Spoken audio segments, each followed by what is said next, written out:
Sa galing maghanap ni Bebe ng makakainan, nakapunta kami dito sa may Jay's Bunsik. Isa itong Korean restaurant located dito sa may Aljada, Sharjah. Si Bebe nang umorder ng food namin dahil siya naman ang may kabisado sa mga Korean cuisine. Meron kaming Korean fried chicken, sushi, at ramyun noodle soup. Masarap yung Korean fried chicken nila, malutong sa labas pero juicy sa loob. Meron itong sesame seeds at sweet and spicy sauce na mas lalong nagpasarap sa lasa niya.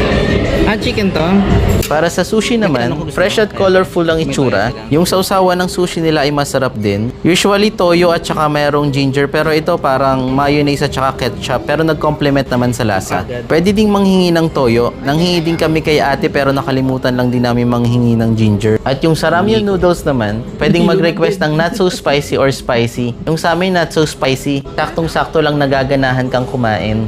At dahil masarap yung Korean fried chicken nila, napo-order tuloy kami ng kimchi fried rice. Yung fried rice pala nila ay merong itlog sa taas, yung parang sikat sa TikTok na kapag binutas mo para siyang nagme-melt na butter. Pero ito hindi naman siya masyadong malasado. Meron din siyang avocado at saka cheese sa taas. Sulit na sulit itong kimchi fried rice. Salamat po pala kay Ma'am Risa. Siya yung nag-asikaso sa amin nung kumain kami dito sa may Jay's Bunsik.